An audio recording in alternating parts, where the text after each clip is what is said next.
So we're here with Noah Antwiler, the Spoony One here at ConBravo 2012. How you doing, man? Doing fine, although I have a weird sense of deja vu. How's the Timbit hangover treating you? Oh, it hasn't even begun yet. Today is the Timbit party. So over the course of the last 2 days, I've been handed about 300 Timbits. And at the party, I'm guessing I'm probably going to give out 4 times that much, just because I think people are holding out. So I've never tried to smuggle that many baked goods across the border, at least not since Amsterdam. So I want to talk to you about some of the tips that you would give to like generation, like because you do film and game reviews. You know, like how did you figure out that this was kind of the job you wanted to do with movie reviews and talking about like the 80s and 90s games? Yeah, well, I mean, I did it just as a hobby to make people laugh, but I knew I really wanted to keep doing this as like a job when I really started pissing people off. And that sounds weird, but like when I did Final Fantasy VIII, the response was immense. It was like a flood of just negative comments, you know. I really kicked the hornet's nest because up until then, nobody had really dared to say anything bad about Final Fantasy, especially not that one, which was almost universally loved. So it kind of became this weird thing, people threatening death and all that. I mean, not seriously, but just really, really riled up. But at the same time, the review was still really funny, and so it was kind of this Howard Stern conundrum where we hate him, but we really want to hear what he has to say next. So that was kind of it. My viewership exploded when that review came out, and so I was like, you know, if I can stir that much emotion in people, and people are really interested in what I have to say, yeah, I want to keep doing it.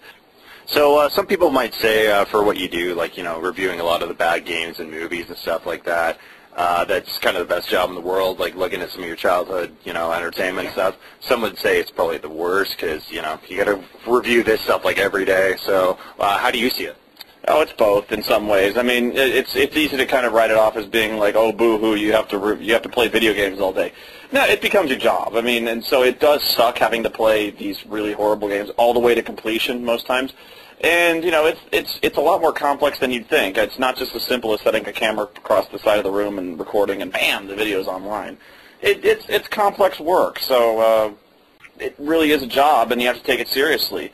It's tough to maintain your own schedule and whatnot, and yeah. So, but it is fun. I mean, I would so much rather be doing this than working my office job, because that was just hell. So I've seen in your film reviews that you got like a very deep-rooted set of knowledge. Like you don't just like, you know, entertainment for the sake of comedy and stuff like that. You and your brother have a very thorough background in terms of like analyzing film. Where does that come from? We just always grew up watching movies ever since the beginning. I mean, my older brother kind of exposed us at an early age to movies like RoboCop and stuff like that. My parents never really had this thing where they cared about ratings or violent content. It kind of policed itself, you know, like we would see Raiders of the Lost Ark and Nazis would be melting, and it scared the crap out of me. I never wanted to watch that stuff until I was a lot older, so, you know, but anyway, you know, we grew up always watching movies. The VCR was always spinning, and we'd go back and forth from Blockbuster all the time. So as life went on, we saw basically everything in that store, and we still continue to go to the movies all the time. So, you know, we bring like 2 different sides to it now, where I tend to watch the garbage, and he tends to watch a lot more artsy selections. So he kind of brings the culture to my reviews, whereas I reference bad Rob Schneider films I've just seen.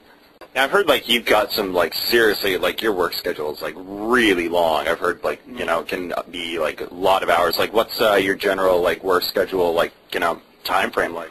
I do tend to work long days, but here's the thing. I always tell people, like, if you want to get into game reviewing, don't do RPGs, because RPGs routinely take 40 to, like, 60 hours to finish, and those are the light ones. So, of course, almost all my game reviews are RPGs, which is a dumb move. So you got to figure, like, I do 40 hours to, you know, low end, I do 40 hours to beat the game, then I go 40 hours to review the footage I just saw. You know, it takes a long time to edit that much footage because you got to comb through it, make time codes. You know, so my average work day, I'll work anywhere from like 12 to 16 hours a day, just either playing or writing, scripting, and that sort of stuff. That comes at the expense of a social life. It does help, and I'm actually still learning how to budget time in, and it's actually been kind of a revelation to me that you have to budget relaxation time, and so I'm actually learning how to deal with being kind of a workaholic, where you have to time in relaxation. So what's the secret to your motivation? Because you gotta, like you were saying, like you gotta watch some of the stuff, like you know, the garbage and stuff when you're reviewing it for material. So how do you keep yourself, you know, creative and still positive? You know, honestly, it's just, I mean, sometimes you get a little burned out, but you just have to realize that you're entertaining people, and they just want to see, what you have to say about these movies. It's all about the entertainment, and that's what you live for, is to see people get enjoyment out of it. It's not necessarily about, you know, the maker of it. It's being able to make other people happy, and that's enough. You know, being able to inspire people. I get all sorts of people even at this con saying, you know, Countermonkey got me into playing RPGs. I've met all these friends because of that. Or I've just discovered this actor. I've watched all his movies, and it's the most fun I've had in years. And so I've had people from Afghanistan saying, like, I'm stationed in this hellhole, and I'm downloading your videos, and it makes my day better. So that's why. That's how you keep your motivation up. It's really touching. So it's just reminding yourself of that when things get bad, and things never really get that bad, but it's stuff like that. And what would you recommend to reviewers like yourself with copyright infringement issues and stuff like that? Because you were, you know, fighting SOPA and petition bills like that. So how do you keep alive and making sure that you're still able to have your content safe?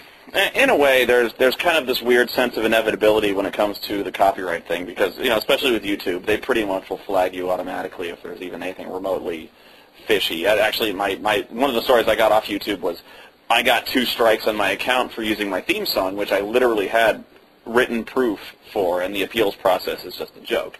But there's this kind of weird sense of helplessness. We do what we can to kind of fight the litigation, but we don't really have any control over whether or not people are going to interpret our footage as fair use or not. We can be shut down like that. You know, it doesn't really matter. Even if we were completely in the right, like if Sony decided to bring the absolute thunder down on me, whether I was right or wrong, they could stay in court much longer than I could. So really, it's just a matter of enjoying it as long as you can. Do what you can. Try to be as safe as you can. You know, make sure it's a parody. Make sure you're not just putting copyrighted content up for its own sake, and have a fallback plan. I've always had, you know, I've always wanted to make movies, short films, that sort of thing. So should the bottom fall out, I've got other things I can do. I can write comedies on my own. So yeah, just do what you do and hope for the best. So on that subject of comedy, like you've got like a very kind of witty improv skill, and I know you got some theatrical background here. What's your advice for, you know, people who are wanting to, you know, kind of along the same line as you, keep it both, you know, critical of reviewing stuff and, you know, having that entertainment stuff, like keeping it fresh and witty? Yeah, I would say there was actually this mom who brought her little kid to me, and she says with a measure of disappointment, "My son wants to be just like you." And he's like, she wants to know how he can do that. And I was like, go to college. And it seems like a cliche answer. I was like, no, really. The best thing you can do to expand your ability to produce creative content, be funny, is to learn how to write, and write really well. So being able to express a thought is, I mean, it's not just cursing, you know, it's being able to express the emotion through your dialogue, being able to, you know, go to drama, being able to express that dialogue convincingly, you know, be real about it. You can't just scribble notes on a piece of paper and expect that you can't improv that. You know, everything I do is scripted, you know, everything.